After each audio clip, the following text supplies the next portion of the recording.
It's only a kick, a jump, a block. It's only a serve. It's only a tackle, a run. It's only for the fans. After all, it's only pressure. You got this. Adidas.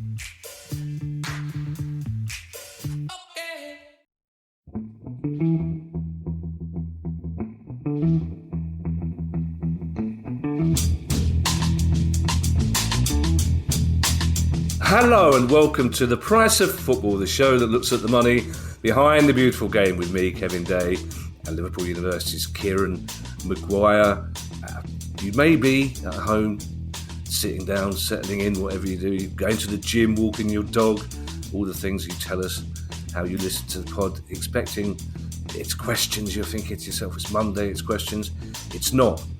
And the reason is, Kieran, somehow, this is episode 500. Episode 500, Kieran. How's that happened? It's staggering because you go back to that very first time that we met and you looked at me suspiciously. Who is this lanky twat accountant? Why on earth have I agreed to this conversation? We were brought together by a producer guy, and I think we both suspected. Well, I was so confident that the show would die on its arse that I didn't tell you I was a Brighton fan because I thought it'll be over in 4 episodes and he won't need to know and he'll take the mickey out of me. 500 episodes, it's something like 15 million downloads, and we're still together. Amazing times. We're still with our partners as well, even more amazingly. I don't know if I might have thought you were a lanky twat. I don't know. Ali does tell me that my face is very easy to read. So it's quite possible that you did read those words. And we were casting about, Kieran, for ideas for episode 500, and we thought it would have to be an interview. And we discussed people we could possibly get on, like Lawrence Bassini. We thought maybe we could get him on. Maybe Steve Dale. We could put out a few feelers there. Who knew?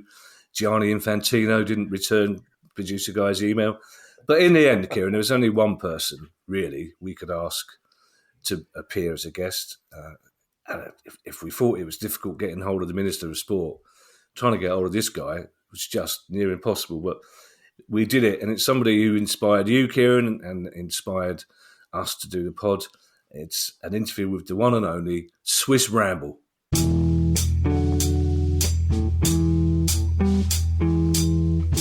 I can barely believe I'm saying this, but Swiss Ramble is here.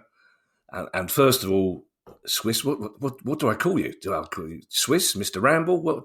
How do we go through this? Well, given that my name is also Kieran, that could be a bit confusing. Yeah. So you can call me Swiss as long as you resist the temptation to add Tony. Whatever you want, Kevin. I've actually written down on my notes, do not say Tony. I'll tell you what, Swiss, we had to go through some protocol hoops when we spoke to the sports minister, but trying to find out what your correct title is has been a nightmare for our PR department. But we'll stick with Swiss, and we'll stick with Kieran for the other Kieran, because as you say, two Kierans. And talking of the name, Swiss, producer guy is rather obsessed with nicknames, and producer guy generally thinks there are people out there who will wonder how he got his nickname, producer guy. So producer guy wants to know why you're called Swiss Ramble. I mean, we know one part of it, but he's just asking why it's called Swiss Ramble. It's like, okay, and then I'll ask him the proper questions. But can we get that out of the way, Swiss, why you're called Swiss Ramble? Yeah, so obviously there's no grand plan here, because given that I'm sort of focused on football finance, this is not a great name. But when I first started to write the blog, I wrote about anything that interested me. So I wrote about music, film, books. And it was only really almost by accident that I sort of branched into football finance. So the name came to me when I was walking around the lake of Zurich. And I was listening to a podcast, and it was the Football Ramble, which was one of my favourites. And this is about 10 years ago. So they weren't as well known as they are now. So I liked Ramble because I thought, well, I'm sort of on a long walk or a ramble now. And my style is pretty long-winded, which is also like a ramble. So I thought, well, that's good. I just need to jam Swiss in, and I've got Swiss Ramble. So it's as simple as that. And are you aware, Swiss, of others who clearly admire you and want to emulate you, like Swedish Rumble and the Price of Football?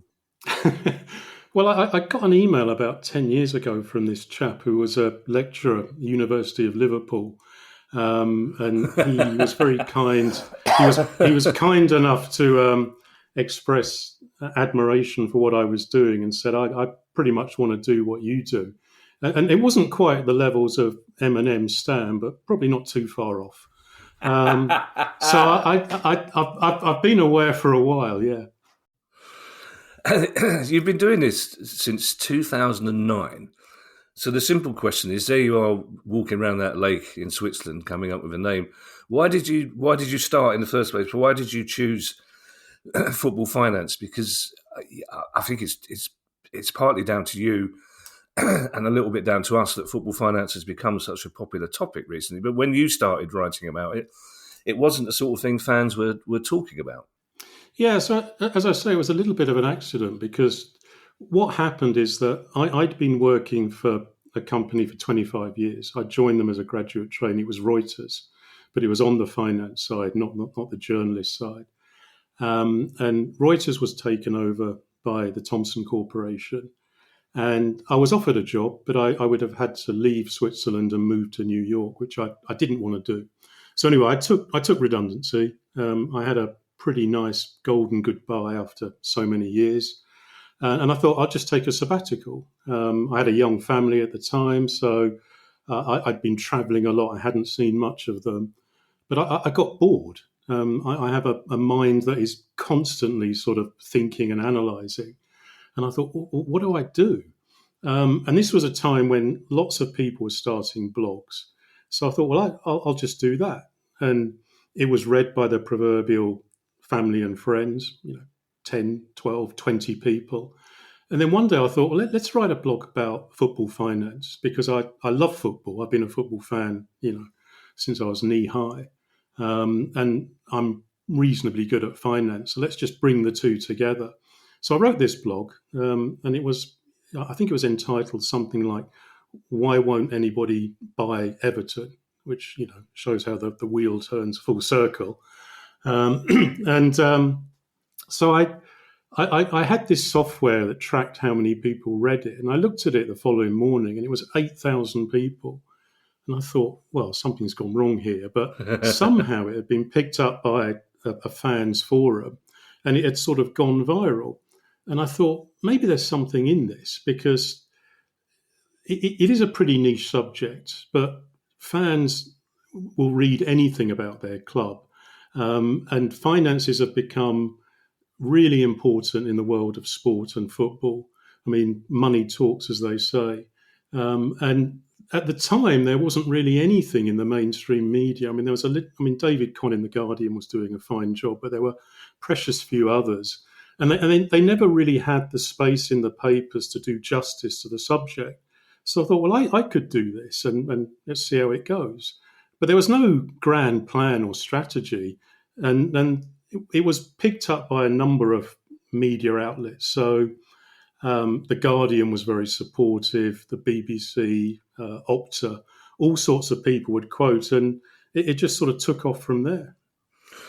Did you get any resistance, Swiss, from clubs who, for the first time in a century, basically, were having their accounts analysed and made public? No, in fact, it was almost the opposite. They were quite supportive. Not everyone was happy, and I remember, and I'm not just saying this because I'm an Arsenal fan, but Tottenham put out a press release which was dutifully replicated in the papers, and they made great hay about the fact they had record revenue, and it was really good. But the fact was they'd made a loss, and nobody had really sort of mentioned that except as an afterthought. So people weren't happy about the fact that I was sort of not exactly going into the small print because it was pretty obvious, but actually spelling some of these things out. But most of them are very supportive. The finance people in the clubs whenever I deal with them, are extremely helpful. And it's sort of, the boot is almost on the other foot. I mean, I know people at clubs that if I write about them, they will all read it and see what I'm saying, because I am very fair and objective. I mean, I'm as neutral as Switzerland, I guess. And so I've never really had any trolling on social media or anyone pushing back, because I can sort of present both sides of the story, because it's rarely black and white. And what I quite often see, particularly when I used to do threads on Twitter, is people that supported a club with one point of view would say, well, Swiss Ramble said this. And people with the opposite point of view would say, well, actually, he said this. And I've said both, because, pros and cons.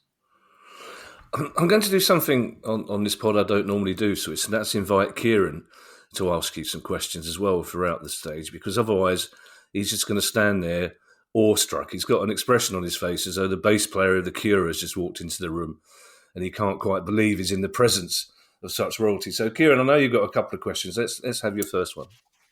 Yeah, Swiss, you're multilingual as well as doing all of this, and you've therefore got far more experience of analysing the accounts of clubs across Europe, because you can understand them, whereas I'm still just from South London.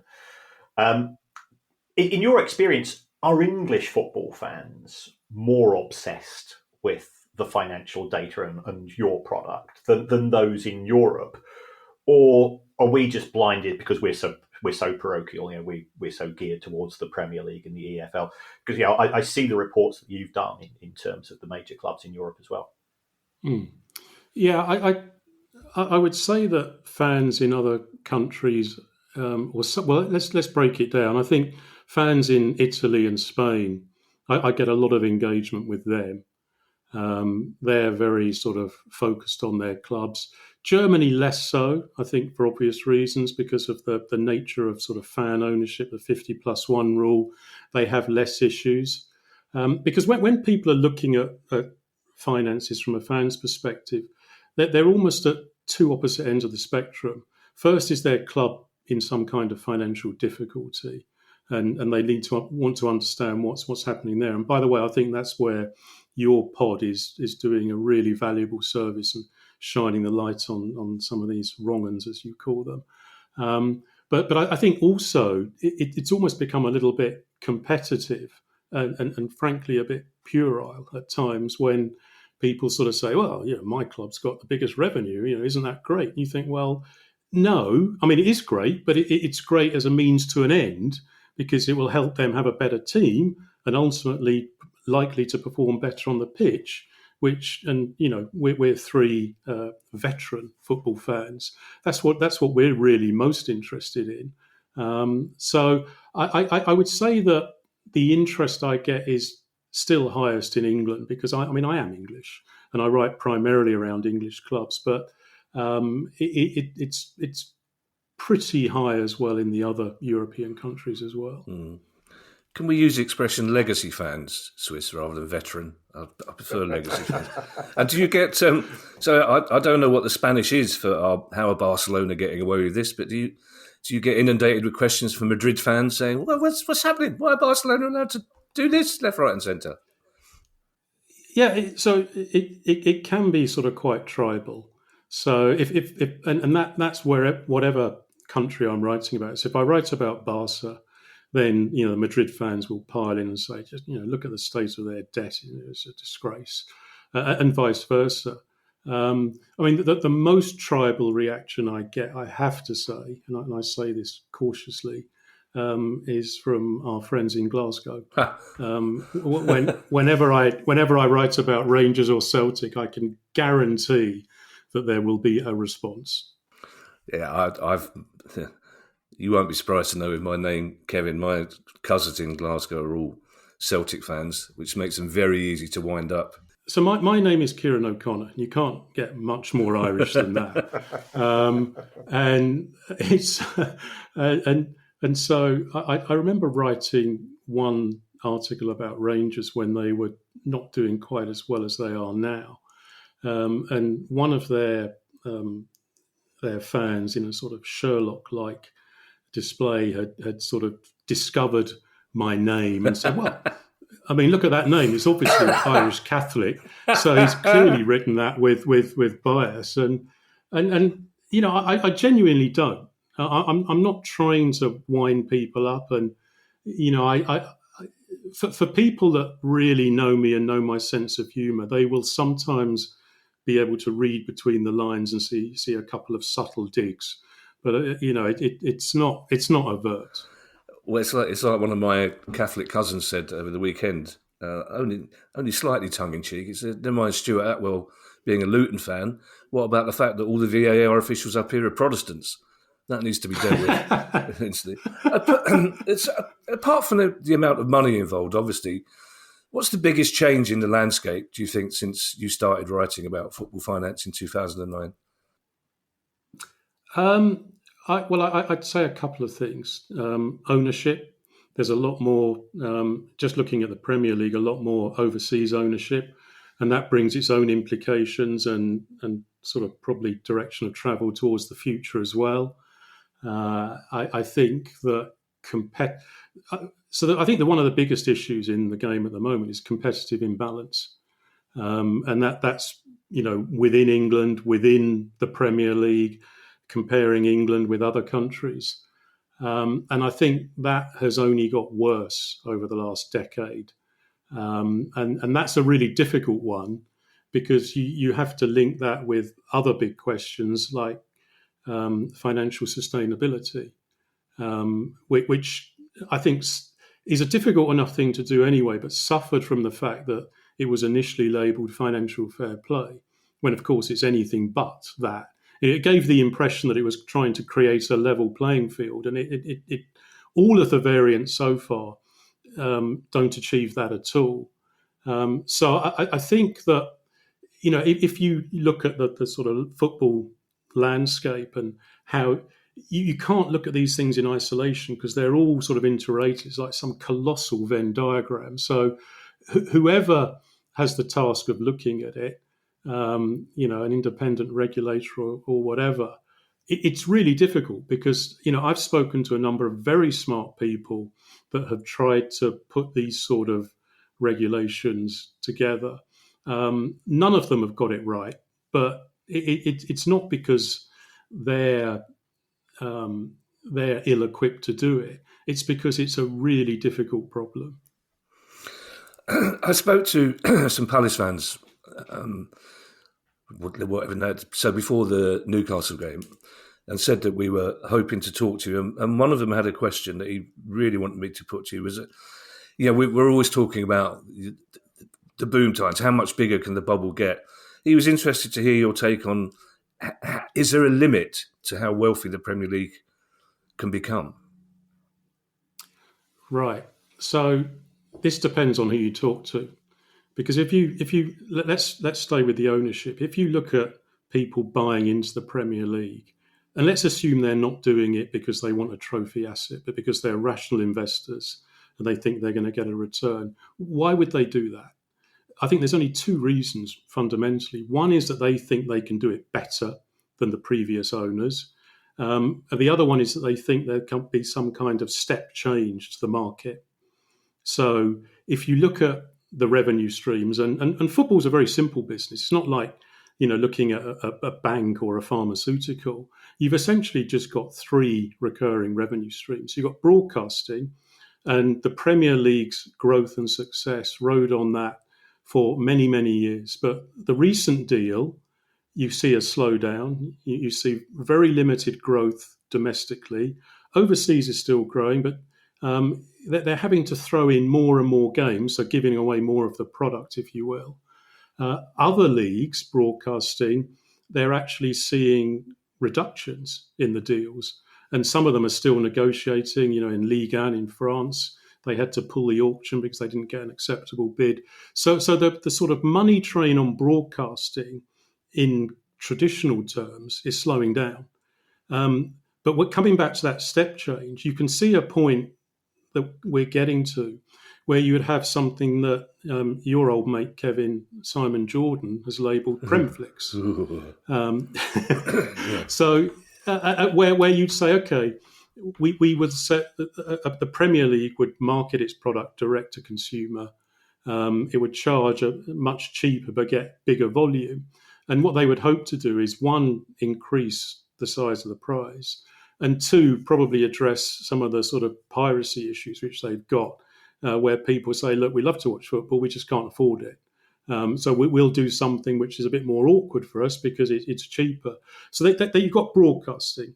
But then, given that broadcasting is slowing down, that explains why people are looking at the other two revenue streams. So they're looking at commercial operations, and I say with gritted teeth that Spurs are doing really well there. You know, you look what they've done with the new stadium and all of the events, you know, Beyonce 5 nights, the NFL deal. Recently, they spoke to the council, I think, to try and extend the number of events they can have. So that is an avenue of future growth. And then you look at match day. And that's why so many of the owners, particularly if they're American, when they come in, look at stadium development. And stadium development does not only just mean a new stadium as such, but looking at the sort of areas like corporate hospitality, which will effectively subsidise the rest. So that's all good. But, you know, one of the other aspects of that, which you've picked up on and spoke about recently, is the ticket price rises, which is not a good thing from a fan's perspective.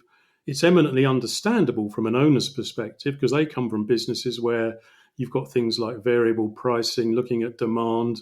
And I've spoken to, you know, private equity people, investment bankers about looking into football. It's definitely an area they're looking at where they can see that they can get more bang from their buck. So to answer your mate's question, I think there is still room for growth, but clubs are going to have to work harder to get it as opposed to just sit back and wait for a central TV deal to deliver.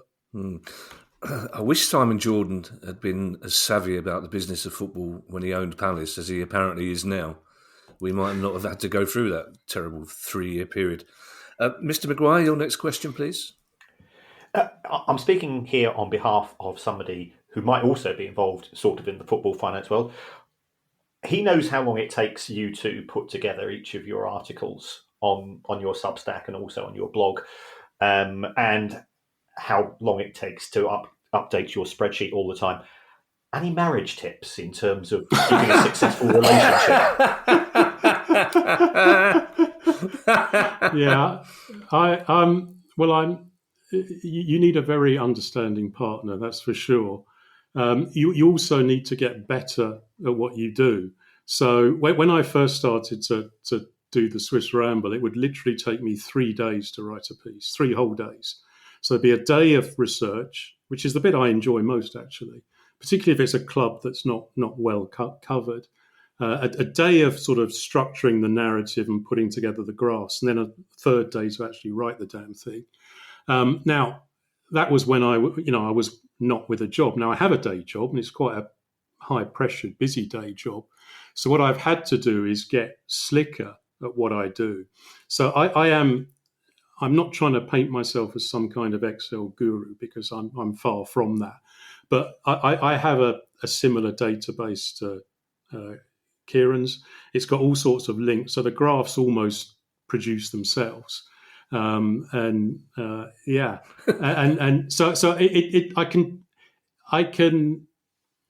I can do a blog now in a lot quicker time than I used to. And also, I am one of the rare men that can multitask. Mm. Yeah, sorry, you caught me. I was trying to read my notes and listen to you at the same time, and I clearly couldn't do either of those things. I've just Kieran's face when you mentioned the idea of a self-producing graph. I've never seen Kieran look so excited. A self-producing graph, Kieran. Can you imagine that? Well, it's not quite as if a hand comes out of a computer and does it, but it's a bit slicker than it used to be. Let's say that. I think you're digital and I'm analog when it comes to graph production. I strongly suspect.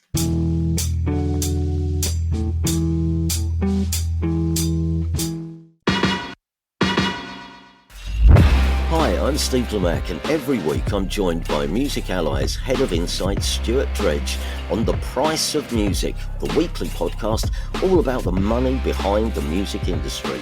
In each episode, we discuss the very latest goings-on in the music business and dig into the finances behind the big stories. So whether you're a music lover who just wants to know more about what really goes on in the industry, or you're an aspiring musician, manager or label owner who wants some inside knowledge on how Spotify's financial model really works, or what the future holds for independent live music venues, this is a show for you. Subscribe to The Price of Music in your podcast app now. See you soon.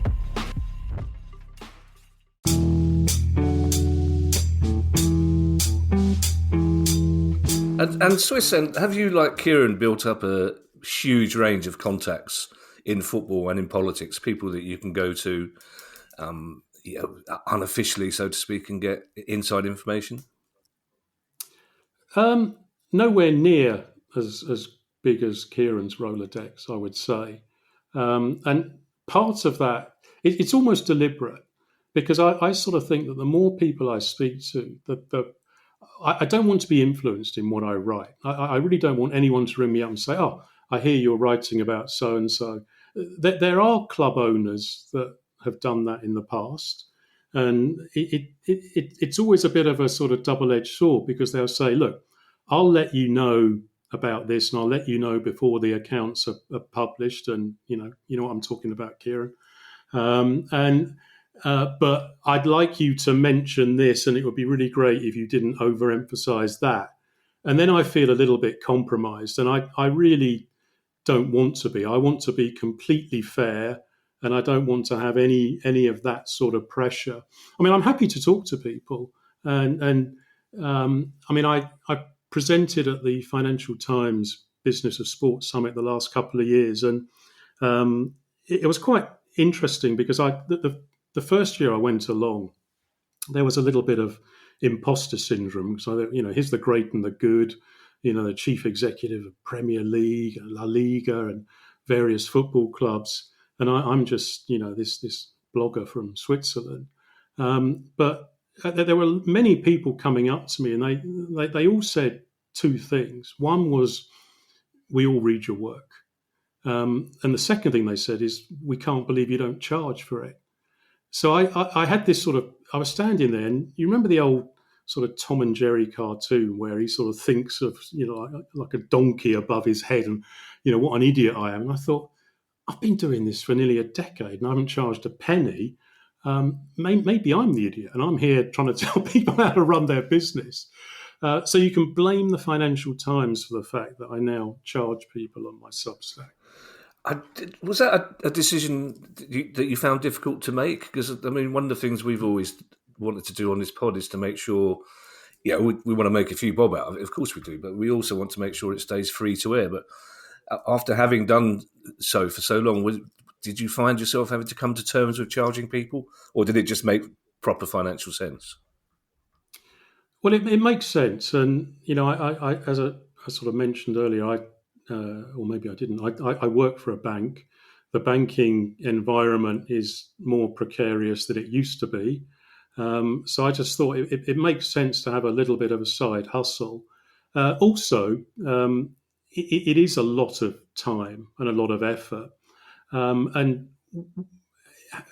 monetizing the blog gives me a sense of discipline. So if there was a week where I thought, I really can't be asked to write anything this week, it's not like that. It's the opposite. It's like, I really need to produce something for my subscribers. And, I tried to, as I do in business, under promise and over deliver. So I said, look, I guarantee one blog a week. What I'm actually doing is at least two. And that's, and I enjoy it. I enjoy, analysing. I enjoy presenting an argument, but it does sort of keep me motivated, the fact that people are paying. And one additional benefit is that I see who subscribes to the blog. So I have all of the emails. So I can see, people and various organisations and various clubs that are sort of reading my stuff, which is, it's gratifying from a sort of ego perspective. but it's also helpful. But it also highlights one of the challenges, which is that, and you guys probably got the same, because you're dealing with two completely different parts of the market. You've got Joe Public, the average fan, and many of them, they it's not that they resent paying, but sometimes they really can't afford to. So that has given me pause for thought. And at the other end of the spectrum, you've got people in private equity, and you probably pay 10 times as much, and they wouldn't feel it. I think I probably should explain to our younger listeners that a Rolodex is like the contact list on your phone, but it sits on the desk and it hasn't got photographs. Who am I kidding? Younger listeners, who am I kidding? I didn't need to explain that to anybody, did I? I can understand, Swiss, that you've written a lot about Arsenal because that's your club. But looking back at the clubs you've written about on the history on your blog, it seems to be Chelsea that you've probably written about more than any other. Why is that, do you think? Well, there's a lot of... I would say Chelsea recently, in the last couple of years, and for obvious reasons. Much like their defence, it's a bit of an open goal because there's so much there to get hold of, and I think what Todd Bowley and Clearlake have done is interesting, almost from an academic perspective. I mean, they've come in and tried to apply some of the US sport principles by securing a lot of young talent on long contracts. But I wrote about this from a couple of angles. One, what does it mean in terms of financial fair play? Particularly to say, look, it doesn't necessarily mean they're going to fail, because there's all sorts of ways that you can get around it. But then I got a little bit irritated almost by the fact that you'd see people saying, oh, well, yeah, academy players, pure profit, right? And player amortization, it's like some kind of magic fix, and I think, look, there is the real world out there. So then I wrote another piece which said, okay, this is what it actually means in reality. So you've got the good aspects in terms of getting round accounting situation, but then you've got the fact that they've committed an enormous amount of money for players that might turn out not to be particularly good, and then what do you do? One of the ththings that Kieran and I have got in common as well is our love of music. So I will always drop in a musical reference. And they're quite old, so many people won't get them. And whenever someone does, I'm always, pathetically pleased. And on that second Chelsea blog, I called it "Reality Used to Be a Friend of Mine." So, which I thought was probably quite apposite. Yeah, we'll be coming to the music towards the end of the interview, which is approaching, I'm afraid. When you're in your home in Switzerland, in Zurich, and you're trying to have a quiet cup of coffee of a morning in a bar, and strangers sidle up to you, what's the club you're asked about most? I would say, I wouldn't say one, but there's a few. So Liverpool, I'm quite often asked about. Because there's quite a few Liverpool fans that think I'm a paid shill for FSG, by the way. and if I am, I wish they'd locate my bank account, because nothing's gone in to date. No, because in the early days, John W. Henry was quite active on Twitter. And there was a point where he followed only about 12 people, and I was one of them.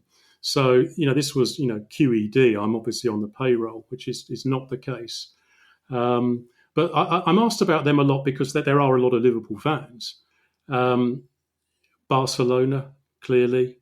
But you can be asked about anyone, and if whoever the fan is, and, if someone comes up and says, well, I support Millwall, and they want to talk about them. And it's quite difficult because I'm not a computer. For the week that I write about the club, I know everything about it. But if someone says, well, I remember this piece you wrote about Birmingham City 3 years ago, what did you mean by that? Did I write that?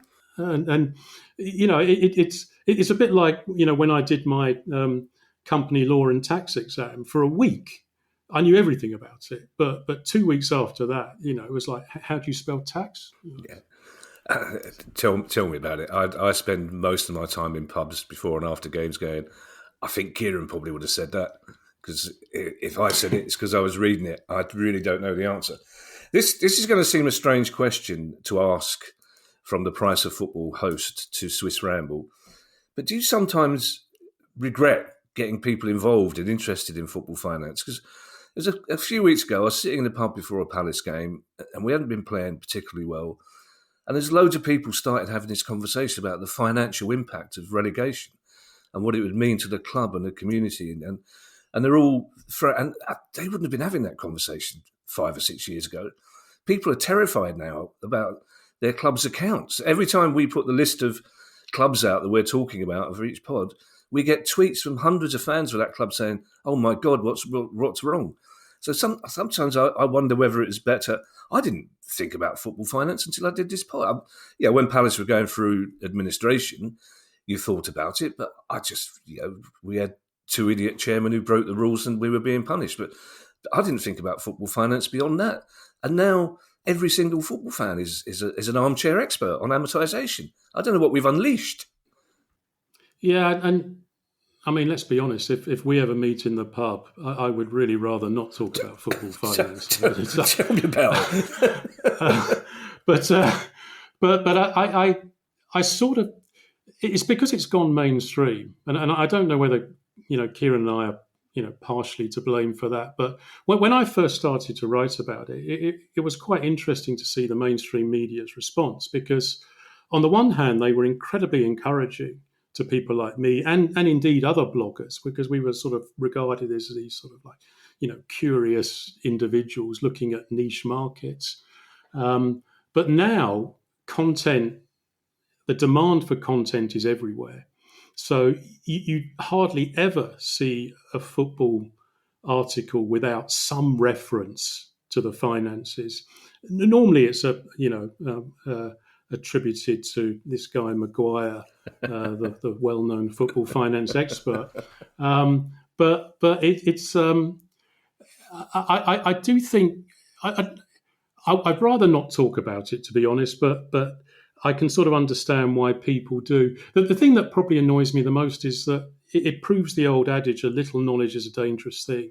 Because if I hear many football fans speaking about football finance, that they half get it, they don't fully get it, and then I sort of think, well, so quite often I will observe conversations on Twitter on my timeline, and I think, shall I step in and correct them, or nah, I'll leave them to it. Do you know what? I'm glad you said. Well, first of all, I'm glad you mentioned that a terrible attention seeker Maguire, who seems to crop up everywhere in the media. But I'm glad you said that last thing, because I find myself much in the same way as I find myself shouting at Martin Keown, "You don't fully understand the offside rule." I find myself at night on watching people on Sky looking up from the paper going, "No, you've got that wrong." Because, like you say, they know a little bit. They've heard some of the words in the same way that everyone assumes Chelsea are fracturing the FFP rules left, right, and centre because somebody in the pub has told them that they've heard. Yeah. So it must be very hard for you not to intervene and say, "Excuse me, Swiss Ramble here. Can I just step in?" I mean, I don't want to be that guy on the internet that just says, "Excuse me," and be sort of Captain Pedantic. I mean, let people talk. Yeah, I'm going to. Kieran's got a couple of questions I know still to ask you before I end the interview with the big one, and it is a big one. It's a big Paxman style question that we're going to end the interview with. But Kieran Maguire, you have a couple of questions, I know. Swiss, in all your time analysing the industry, and we know that you have put so much time into this. Have you ever seen anything? You've worked in finance all your life, where your eyebrows have hit the ceiling in terms of a particular transaction or a particular set of numbers. You go, Jesus Christ, I never would have thought anybody would have done that. No. What I normally do is see things which, on the face of it, people wouldn't understand, but think, I know why they're doing that. And the example that leaps to mind, which is one that you've mentioned a few times on the pod, Kieran, is the deal between Barcelona and Juventus for Pjanic and Arthur. And you thought, well, I can see exactly why they've done that. And it's actually sort of manna from heaven for people like me, because I can then explain it and tell people this is the accounting impact of that. I think if you look at football finance, from a business perspective, you have to suspend your disbelief straight away. Almost all clubs lose money, and if you say, well, that can't be sustainable, but it sort of clearly is, because it happens year after year, and it's like, people sort of say to me, well, this club's lost a huge amount of money and the owner's funding it, so that can't go on. So, well, it's sort of gone on for about a decade there, right? And this is the thing about football, that there are really bad examples, and you've called out, many of them, places like Bury and Southend. But the vast majority of clubs, they have a sustainable business model right up until the point that it isn't. Normally because the owner gets bored, gets into ill health, is restricted by political authorities, or is imprisoned, or dies. There could be any reason. But there's rarely a shortage of people that want to step into the shoes. And to be honest, if I was a billionaire and people said, "What are you going to do with it?" I'm going to buy a football club. I know it's going to, stress me out. It's going to give me even more grey hairs, but that's what I'm going to do. So I think that, and you only need one buyer, right? It's like a house. If you, because someone sort of said to me, okay, how do you value a football club? And you and I know, Kieran, that that's as much of an art as a science. I mean, I can do it. Someone can pay me and I'll produce a beautiful PowerPoint and I'll justify it. But it's creative. But if you look at a house in the street and 90 people say, I'd pay 500 grand for that, and then one guy comes along and says, I really want it, I'm going to pay $1 million, that's the price. Even though it's not, the value is clearly half of that. But that raises a question that Kieran is always struggling to answer when I ask him this question. You've both been around football and business all your life. You've just mentioned that it's impossible to make money out of owning a football club, more or less. So why do so many grown-up people who have made money in other businesses get attracted to an industry in which they're going to lose their money? Well, first, I don't think it is impossible to make money. I think it's very difficult to make money on a recurring basis. And many of the moves that are happening at the moment, so the announcement in the last 24 hours about anchoring budgets to the lowest amount of the TV distribution is part of that trend. So you can see what they're trying to do. But I think any investor is not so much looking to make his money on an ongoing basis, but is looking to make money on exit. So they say, okay, we're going to pay $500 million for this club. In 10 years' time, I'll sell it for $5 billion. That's how they think. And many of them have worked out. So, I mean, if you look at the Glazers, for example, and God knows we have looked at them in immense forensic detail, but, how much money they put in, or FSG for that matter. So if you're what I think is more difficult is I think a lot of the easy money has been made. So people are going to have to put in more hard yards now if they want to realise gains, or probably look more at clubs in lower leagues. I mean, one of the things that I would probably recommend a prospective purchaser to do is say, don't look at the Premier League. Look at the Championship or a sort of a storied club in League One.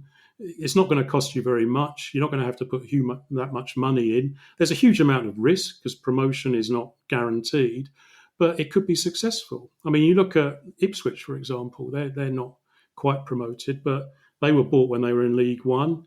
The new owners put a fair bit of money in, but it's nothing by Premier League standards, and they could reap the benefits quite soon.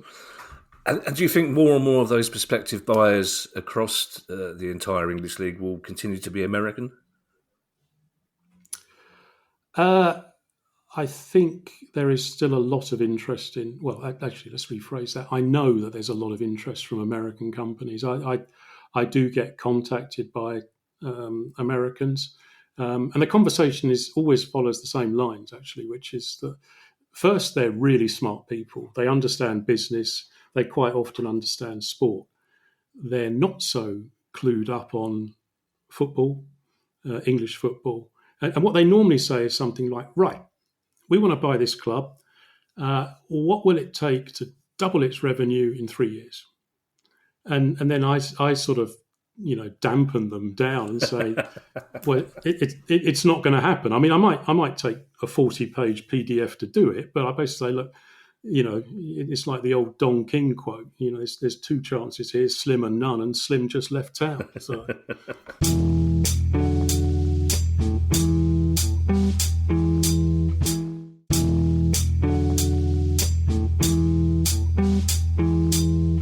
Swiss, it only seems appropriate that Kieran gets to ask the last question of this interview. So this is the last question from me, and this is the big one. This is the one for which I will demand an answer. No one's leaving this interview until I get an answer from this question.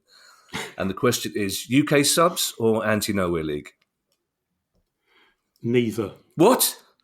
Neither? You no can't. Way. You're not. You're talking to a man who's got CID on brown vinyl. UK subs' finest piece of work. If I had to go, if you twisted mine, I had to go for one, it would be for our man Charlie Harper's UK sub. Still going. God bless him. He must be 104 now. He was 87 when I first started going to see them. God love him. Well, if they come and play Zurich, I'll go, because normally at the gig these days I'm the oldest one there, apart from the tour manager. But Charlie's got a few years on me. Yeah, the UK subs aren't going to a capitalist hub like the Zurich. It's hard enough to get into. New Model Army were here a month ago. Were they?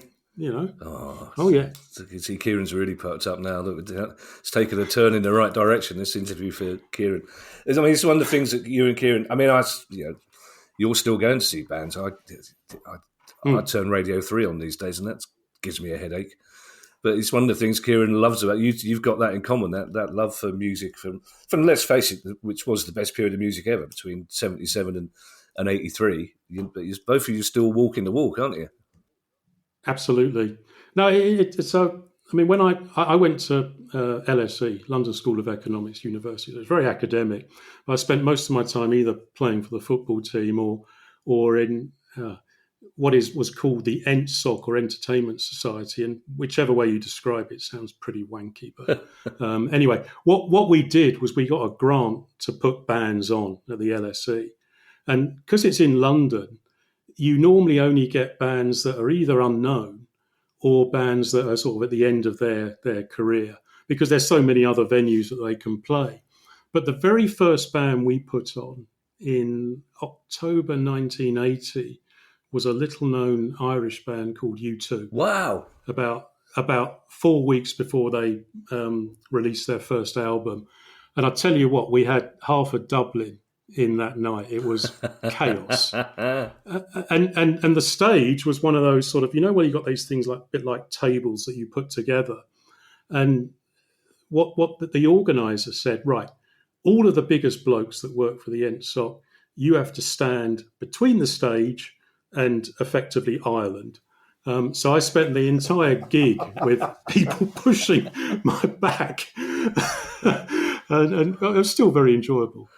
That I can just imagine the LSE ENTSOC sketches. I bet they were bringing down the government, weren't they, back in those days when Mark Thomas and I, eventually we'd got rid of Thatcher. It took us 11 years.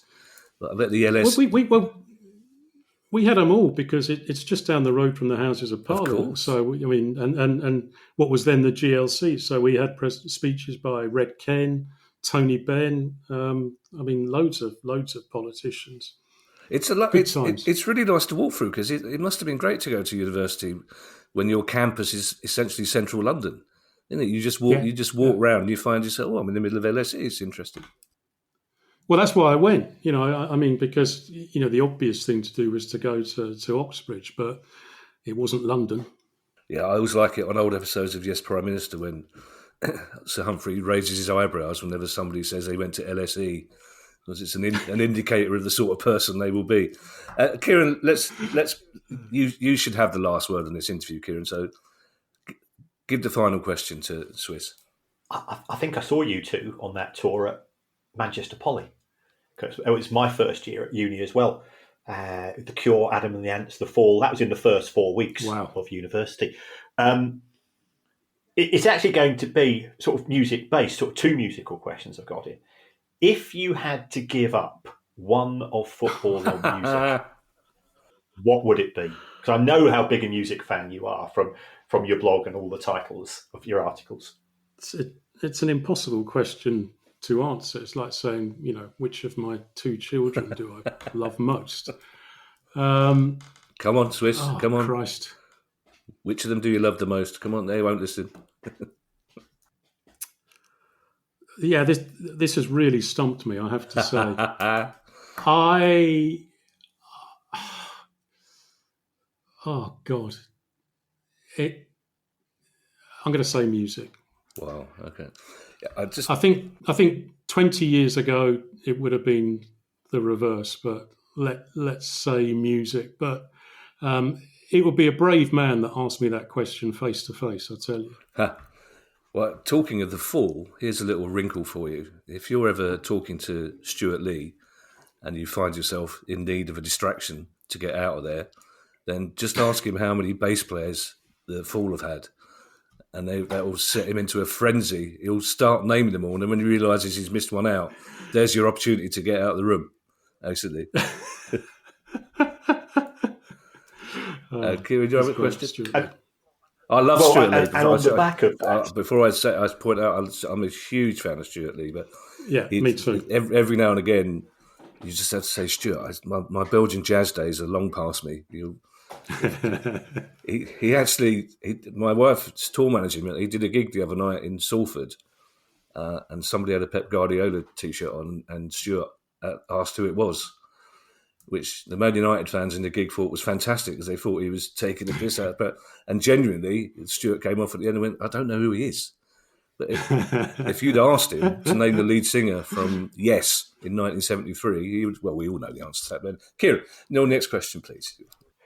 Well, the follow-up musical question, who is the one band that you've never seen who you would most like to see? Ooh. That's a good question. That is an interesting question.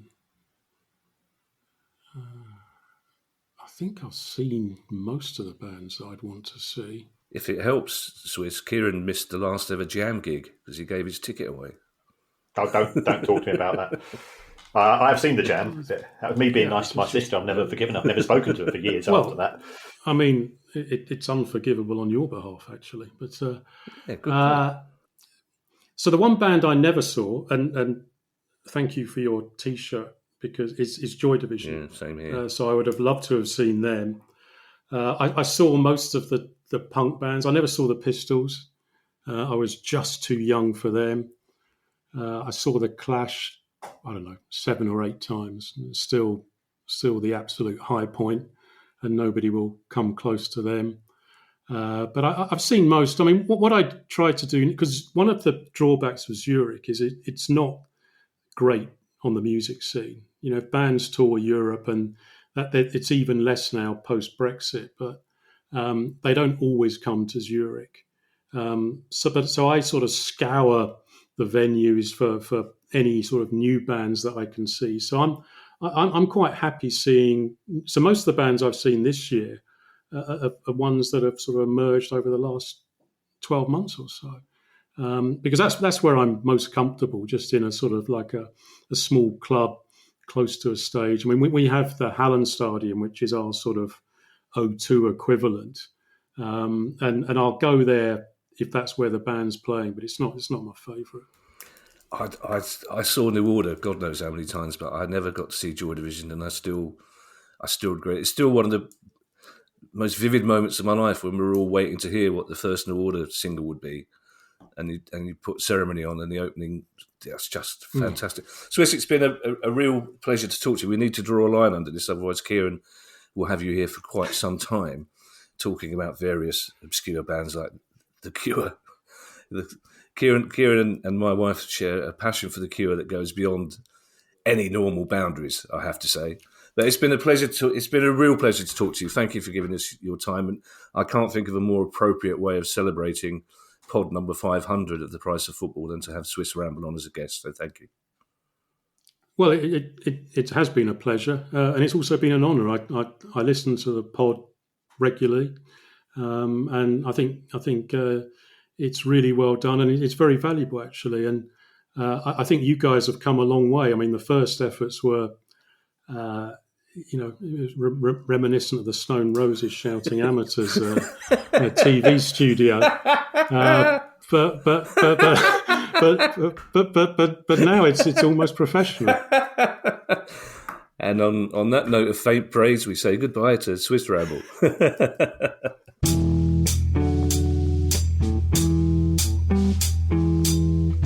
Kieran, I really enjoyed that interview, I have to say.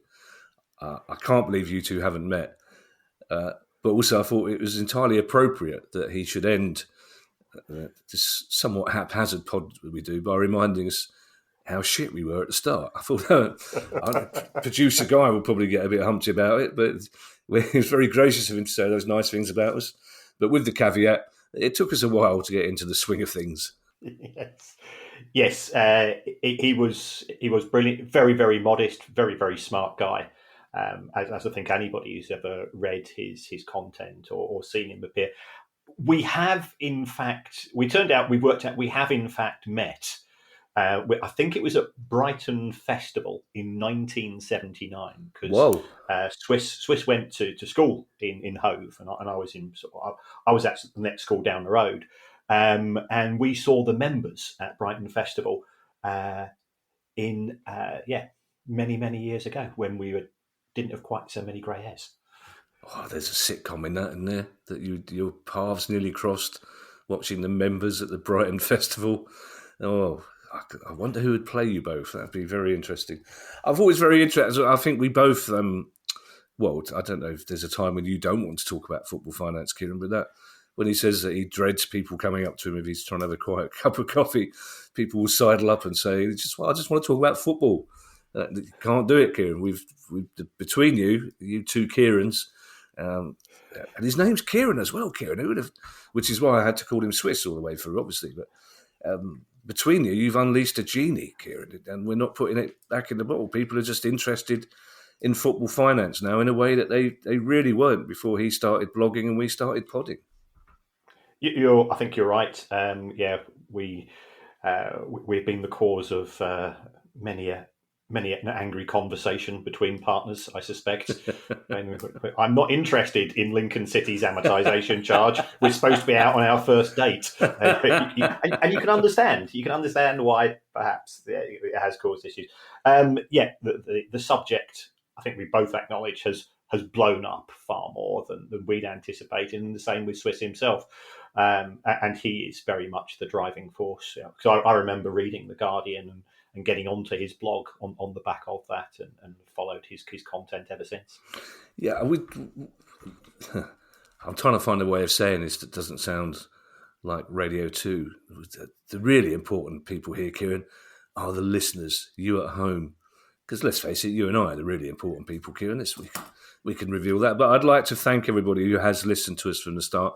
And I'd like to thank all those people who have been in touch with us on social media with very kind comments. Those comments really do mean a lot to us. We're very proud and pleased to be part of your life. But we've also had messages, Kieran, from certain people in the public eye. And I hope people listening won't feel it's too indulgent if we share a little bit of those messages with you. And the first one comes from somebody we've talked about. I say you, Kieran. Somebody you've talked about literally from the first episode when you were KISSING sitting in that tree. And it's Tracy Crouch. Hi guys, it's Tracy Crouch here. I just wanted to say congratulations. Congratulations for producing well over 500 hours of a podcast and no one has yet found you out. I mean, it's incredible. If only the listeners knew that you have your calculator upside down most of the time. It's extraordinary. But, well done. Not many people go through life without being found out. I mean, I'm one of them. If people knew actually how little I know about football, it'd be quite shocking. But no, seriously, congratulations on 500 podcasts, which have been really, really interesting, hugely influential in terms of delivering change in the game. I know that you have a huge fan base here in Westminster, and I wish you all the best for the next 500. Dame Tracy Crouch. I beg your pardon. It's Dame Tracy Crouch. I'm going to reveal that producer guy had a little bit of trouble editing that one to find a bit that was actually usable that didn't contain swear words. But again, Tracy Crouch continued the theme of getting away with it. It was lovely. The next message comes from a broadcaster I very much admire and used to work with on Match of the Day too. It's the one and only Adrian Childs. Hi, Kieran. Hi, Kev. Congratulations on 500 episodes of the wonderful podcast. A couple of points spring to mind. Though I've learnt an awful lot from listening to you about football finance, I do suggest it's one of those things where the minute you think you understand something, all it actually means is that you don't quite know enough about it. That comes to me a lot. It's always elusive. It's like the mirage. I can reach out, almost touch understanding, and then I get there and it just disappears. I realise things are actually more complicated. Also, I think you've done incredible work, but it's got to be said that over the course of your 500 programmes, football has just got worse. Everything's got worse. I'm not blaming you, but you could have done more to help, really. I mean, VAR all over the place, points deductions, points increases, points given, points forgiven. It's all chaos. It's not entirely your fault, but you must be partly to blame, you too, I would have thought. Anyway, love you both. Boing, boing, etc. I mean, these are all voices, Kieran, that don't need introducing. This last one in particular, but for those of our listeners that do live under a hole in a mountain somewhere, this is Steve Lamack. Hello, Kevin and Kieran. It is Steve Lamack from that other Price of podcast, The Price of Music, which, of course, wouldn't even exist had it not been for your own brilliant work. It was my friend Tom, who I sit next to at Colchester United games, who first started dropping in all these slightly obscure but fascinating financial football facts into his conversation. And I was thinking, where on earth is he getting this stuff from? And then he said you should listen to The Price of Football, which I did, and it was great, and it still is. It's insightful and informative, and best of all, of course, comes from the view of two proper football fans. It's, the voice coming from the heart of the terraces. So congratulations on your 500th episode, and long may it continue. Take care, fellas. Up the U's. Given that we love football and music, I think it was great that Steve turns out that he likes football and music as much as we do. Yeah, and given that producer guy is very keen to cross-promote his podcast, The Sound of The Price of Music, that's very... The Sound of Music, that'd be a different one. I'd love to do a Sound of Music podcast. Anybody out there must be a Sound of Music podcast, Kieran. I'd love to do it. Thank you, as ever, to everyone who's donated to the pod via our Patreon page. If you'd like to join them and make a small monthly contribution, that would be very kind of you. And it will get you access to our chat community and our regular quizzes. And you can do that by going to patreon.com/priceoffootball. If you have a question you'd like answered on the show, email us at questions@priceoffootball.com. And you can go to the same website if you'd like to buy our book or one of our other books, or get yourself a Price of Football t-shirt. Of course, we didn't think to get Price of Football 500th anniversary t-shirts ready, but we'll do it for the 1,000th, Kieran. And can I end by saying this sounds like we're finishing the pod. We're not. The pod is going to carry on for as long as there's life in our bodies. But it's been a pleasure and a privilege getting to know you, Kieran, and getting to learn and remember some of the stuff that you've taught me. Thank you. You're the cool kid at school I always wanted to be mates with. So this has been an absolute honour for me. So I'm chuffed as well. Oh, I can't wait to see Ali's eyebrows when I say that. Guess what, Ali? Turns out I'm the cool kid at school. Oh, yeah, are you? Bye, everybody. Bye. The price of football.